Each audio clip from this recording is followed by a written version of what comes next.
Hey there, Katie Kimball here with the Healthy Parenting Connector. And after Dr. Sheila Kilbane's interview last week, which a number of you reached out and said it was really helpful, she was talking about sort of signs to look for to tell if your child might have a food allergy and what life is like cutting out dairy. I recorded that interview over a year ago with Dr. Kilbane, and in the meantime, we discovered a dairy sensitivity in our own family.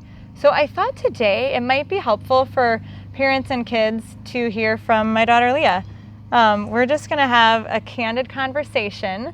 This is kind of like a live video, but we couldn't go live because Leah's in school at 12:30 on Tuesdays when the Healthy Parenting Connector comes out. So she and I are just gonna chat and tell you how it's been and the challenges and joys, mostly the challenges of dealing with this dairy sensitivity. So thanks for doing this, Leah. Yeah, you're welcome. No problem. Can you just tell the families out there like how old you are and what grade you're in? Well, I'm 11 and I'm in 6th grade. Mm-hmm. So let's start at the beginning. About a year ago, right before Halloween 2018, Mom talked to you and Big Brother Paul about something that did not excite you. I really did not want to do it. What was the what was the something? Go off dairy because Paul was going to do it because he had like sniffles. Yeah, so like a couple of my kids are like chronically congested and it makes them mouth breathe at night. And the pediatrician said, she looked in their nose and said, like, that's inflamed, like they're allergic to something, you should put them on Claritin. And I'm like, I'm not going to do a prescription med or over-the-counter allergy med before I at least try omitting dairy, because I know, especially after Dr. Kilbane's interview, that it can be a big culprit. So what happened? Well, then I was going to do it because it got a little harder for me to breathe, I guess you could call it. And so I finally gave in and I tried. And probably about, when was it, a week or two in? About 2 weeks. We decided to do a whole month because that's what Dr. Kilbane said was important. And then a couple weeks in, we were at dinner at our house with my grandparents and my grandma's house going off dairy. I really did not want to tell Mom that I actually could breathe better. Yeah, it was such like a kind of sad, funny moment because she goes, I don't want to tell Mom, but I think I can breathe better, but I don't want it to be true. And so I think that's a really normal first response. Like it's called denial. Where like you don't want it to be true, and I feel like I'm still like there. I still don't want it to be true. I'm still like, maybe she can just eat cheese someday. Do you feel like you're in like denial sometimes, or just embrace it? Are you still like, I can't believe this is true, and it's almost a year? Almost. That's bizarre to me. So your symptom. Let's talk about what it was like before you went off dairy. You had like a throat clearing thing. Yeah.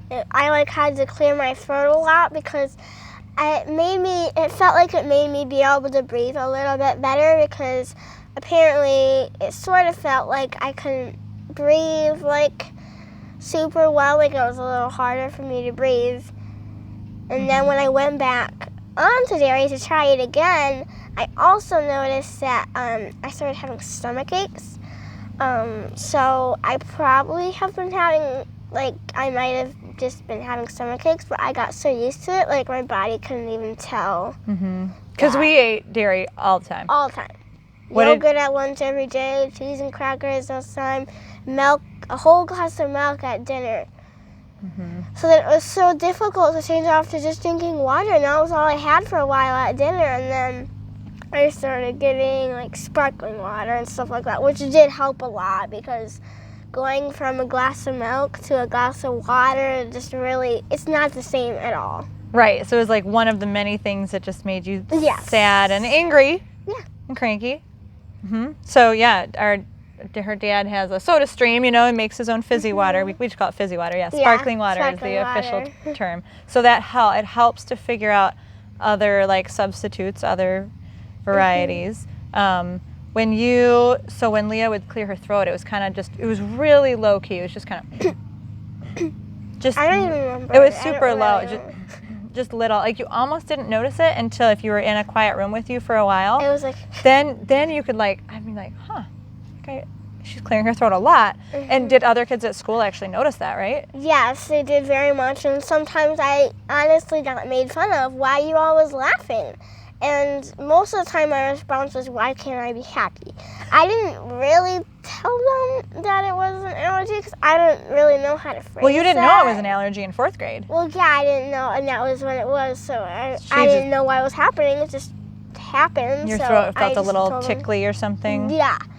Yeah, it was just an unconscious kind of all the time. And so the brothers have it here, the snifflies, Yeah, and then I had and you it. kind of had it down here. Some of you might be wondering, well, what about Paul, big brother? They both gave up dairy for an entire month. Yep. And Paul, like, seriously had a cold the whole time. And so when he went back on, he didn't notice stomach aches. So I feel like I don't know if we learned And then anything I for also him. introduced it like one at a time, like slowly introducing more dairy. And he just went straight to Florida for Thanksgiving. So. He went on a trip and just ate whatever he wanted. Yeah. Kind of. I don't think they had a lot of dairy there, but like the very first time you had a bowl of yogurt, what did you notice right away? I think it wasn't my stomach hurt. And then We were like, oh no. And then the next day I could realize the breathing thing was going in again.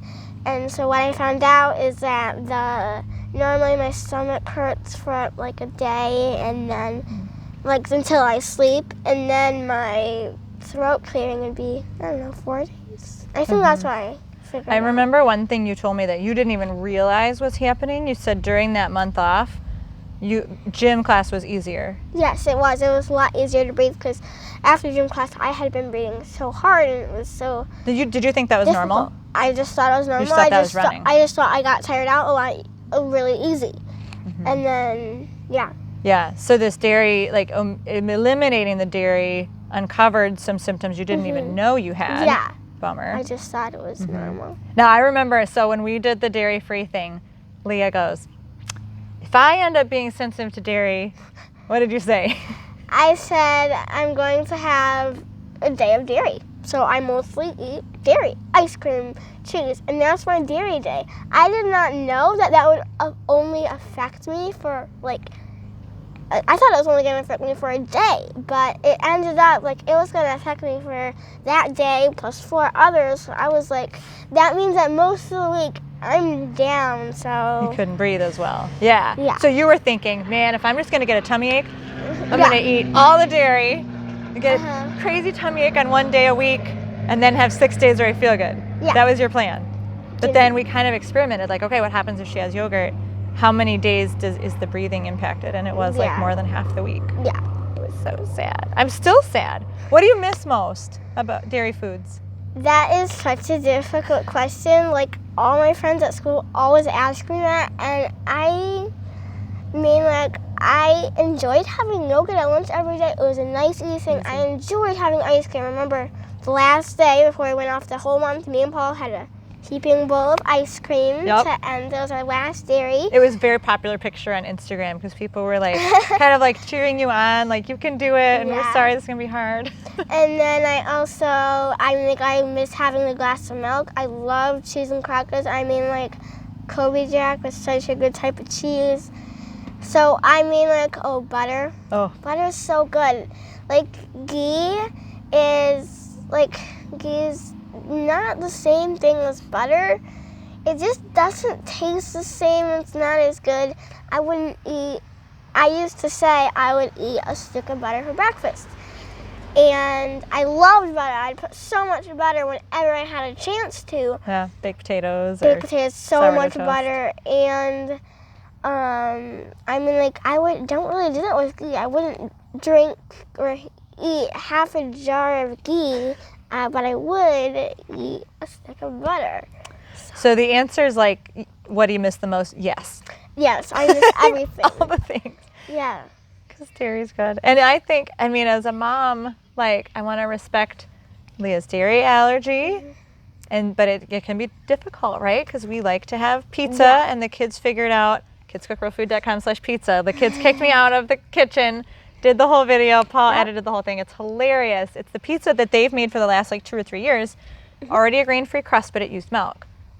But easy We to did switch. almond milk. Yeah, so easy to switch that. And then The let's talk about cheese. dairy-free cheese, because that was kind of a journey for you. So dairy-free cheese, I was so happy to find it. I was like, dairy-free cheese is going to be great with pizza. And it's really not that close. I would say that the slices are a little better than the shredded.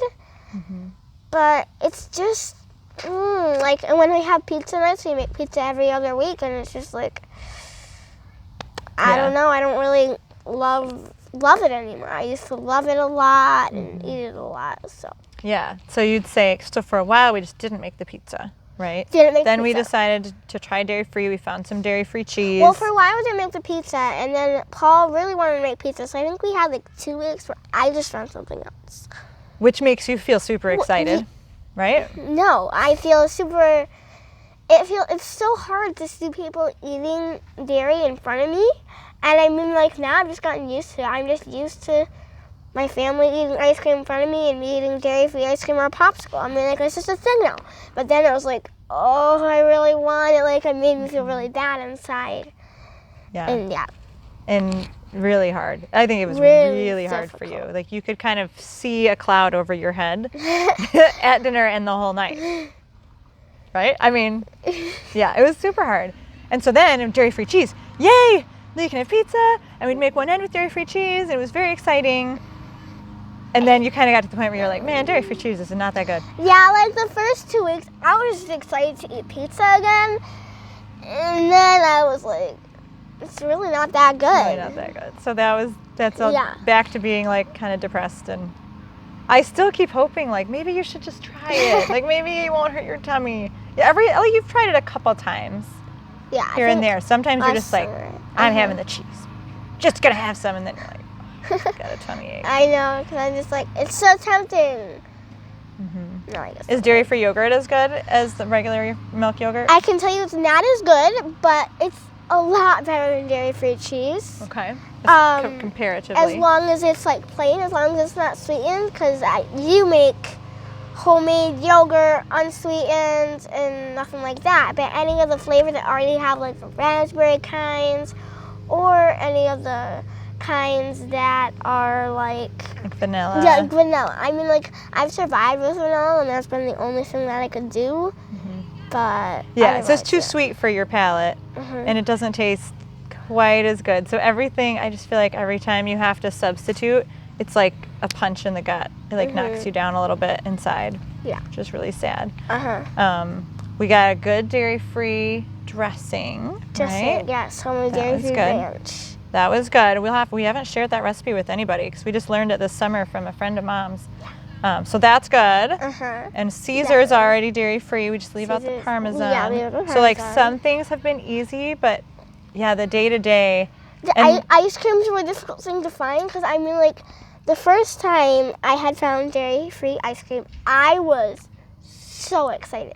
Oh. And then I tried it at my friend's birthday party, and it was sugar-free. So it was like terrible. I could not eat more than one bite. I took a bite, and it was. Then I found, and then I found another kind, and I loved it. And I haven't really been able to find a kind that's as good as that, but I've found kinds. So we've tried different brands. I think So Delicious. Not a Moo. Not a Moo. Not a Moo is the best. It's a good one, but it's hard to. We have to drive like 30 minutes to the one particular store that we don't go to very often. Aldi has a brand we just tried. Is that any good? Yes, I mean, it's not as good as Not a Moo, and Not a Moo is not as good as real ice cream. Okay. So, but yeah.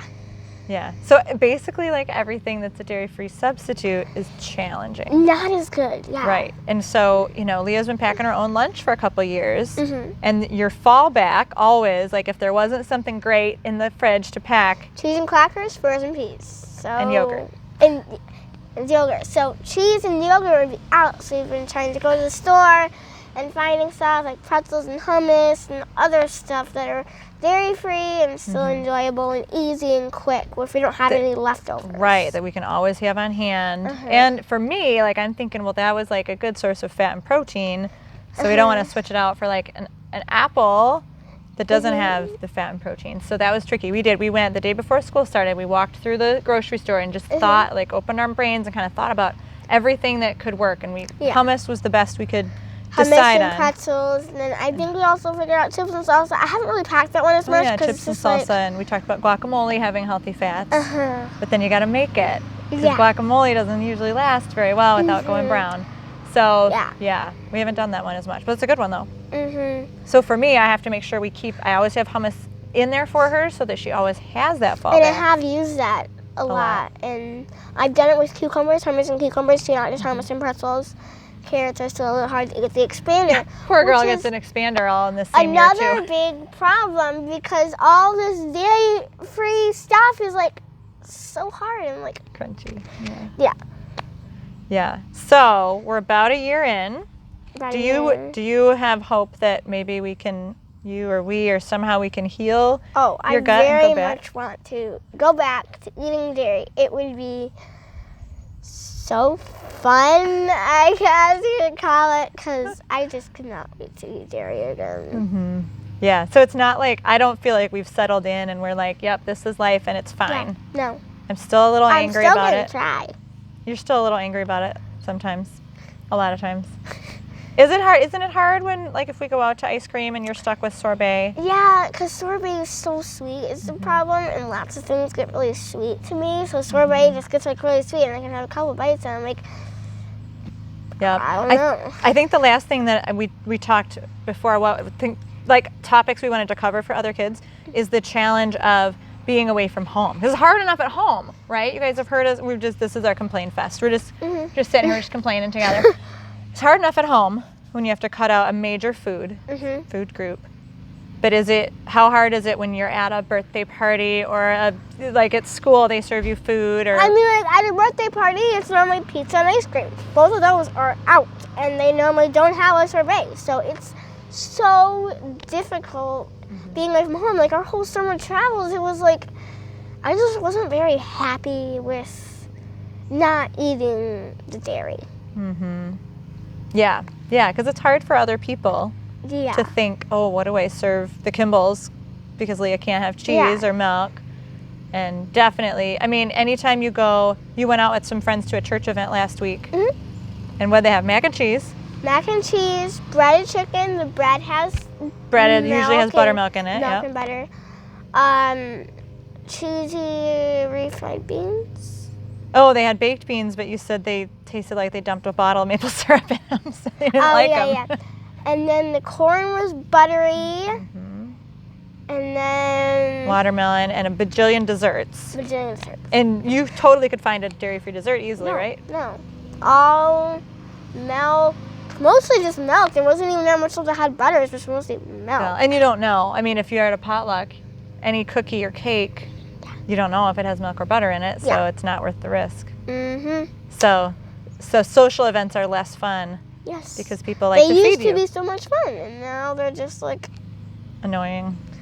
Yeah. And you gotta pack your and they lunch. had buttery popcorn. And the watermelon wasn't even that good. It was just probably low quality. The only thing she could eat was watermelon, and it wasn't even that good. Yeah. Such a bummer. So what? Let's see. What's our point? We complained a lot.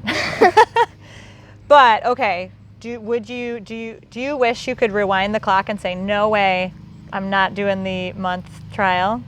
I sort of do, because then I would never be in this thing. I'd just be normally on just... But then you'd get to the top of the stairs and be short of breath. Are you grateful for that? I am thankful. Even if I'm talking about at the top of the stairs, I would get out of breath just going up the stairs. I'd be breathing hard after that. So we're in the middle of the story. Hopefully someday we get to do another interview at the end of the story. And I get to go back to dairy. That you healed and you get to go back to dairy. Yes, that would be great.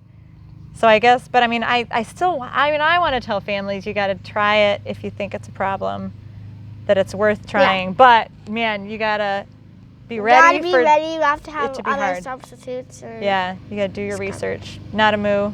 Dr. Kilbane is the one who told us about that brand, so we were looking for it. We found it at Fresh Time. Fresh Time Market. And I just found it again at another little shop, but it's still a 20-minute drive. So, yeah.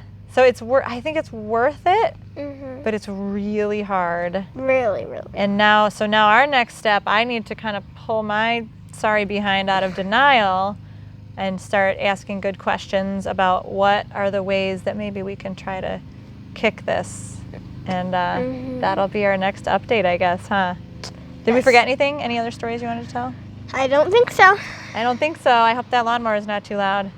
All right, I'm Katie Kimball from Kids Cook Real Food. This is the Healthy Parenting Connector, where we do our best to connect parents with experts who have the information they need to raise healthy kids. Today, Leah, my 11-year-old daughter, was our expert, and I will be back next Tuesday with another topic. Thank you so much.